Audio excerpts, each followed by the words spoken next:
शुरू करने जा रहे हैं chapter number 1 matter in our surroundings का topic can matter change its state. हमने पिछले लेक्चर में किया था कि मैटर के 3 स्टेट्स होते हैं, सॉलिड, लिक्विड और गैस।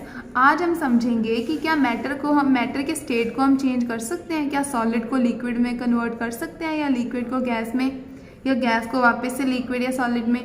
तो इसका आंसर है यस, हम चेंज कर सकते हैं। हमारे पास 2 मेथड्स हैं, by changing temperature and by changing pressure.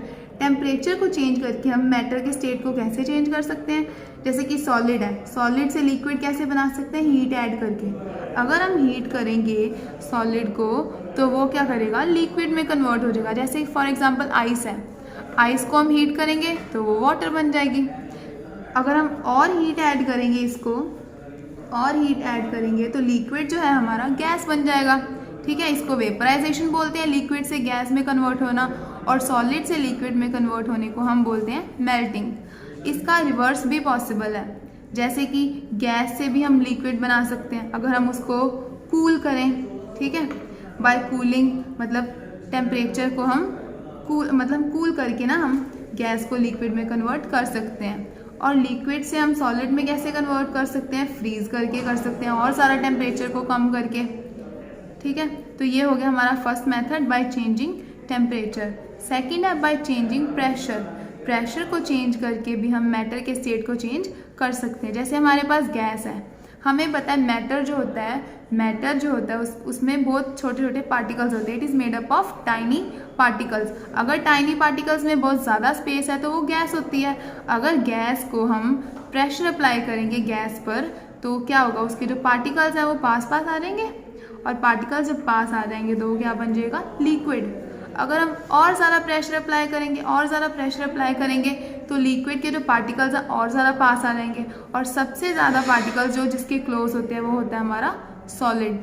तो ये थे हमारे 2 मेथड्स जिससे हम मैटर के स्टेट को चेंज कर सकते हैं। इस टॉपिक के लिए हमें 2 चीज़ें और समझनी पड़ेंगी, latent heat of fusion and latent heat of vaporisation. Latent का मीनिंग होता है हिडन, मतलब हीट छुपी हुई है, हमें दिख नहीं रही। फ्यूजन का मतलब होता है मेल्टिंग। इन 2 टर्म्स को समझने के लिए हम एक एग्जांपल लेंगे। मान लो हमारे पास एक बीकर है और बीकर में आइस क्यूब्स पड़े हैं। हमने क्या किया, बीकर में थर्मामीटर को डाल दिया और हमने देखा कि जो आइस क्यूब्स का टेम्परेचर था वो -5 डिग्री सेल्सियस था स्टार्टिंग में। तो धीरे धीरे हमने बीकर को हीट करना शुरू कर दिया। नीचे हमने बर्नर लगा दिया और बीकर को हम हीट कर रहे हैं। तो हमने देखा टेम्परेचर इंक्रीज कर रहा है, -5 डिग्री से -4, -3, -2, -1, 0 डिग्री सेल्सियस आ गया।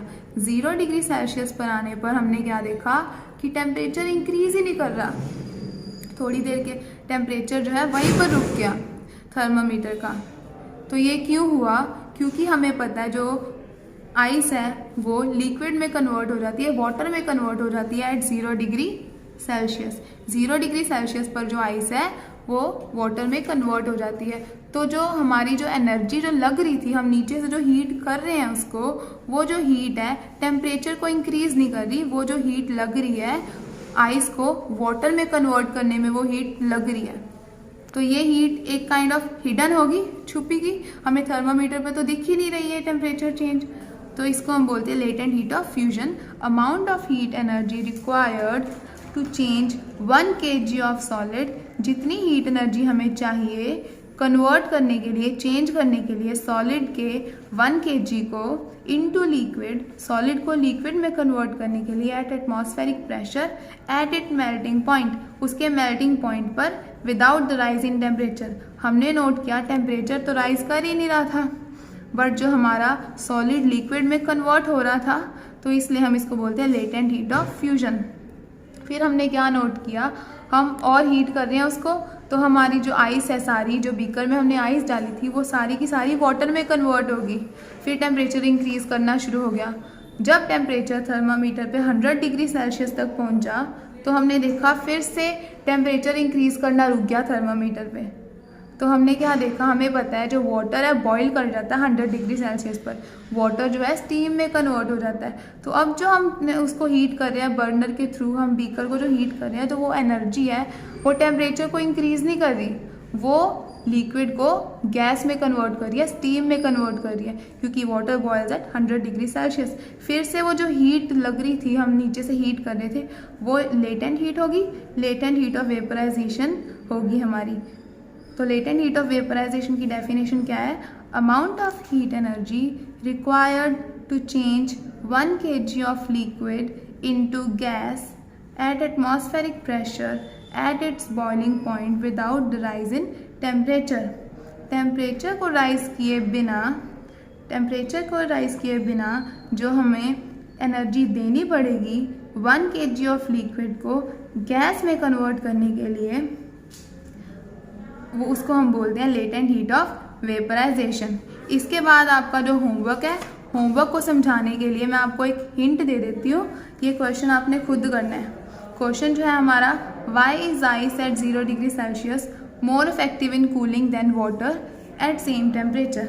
हमारे पास 2 बीकर्स हैं और दोनों बीकर्स में, एक बीकर में हमारे पास आइस पड़ी है और दूसरे बीकर में हमारे पास वाटर पड़ा है, पर दोनों का टेम्परेचर जो है सेम है, 0 डिग्री सेल्सियस है। तो इसमें से हम किसको यूज़ करेंगे कूलिंग इफेक्ट के लिए? हमें पता है हम आइस को यूज़ करेंगे।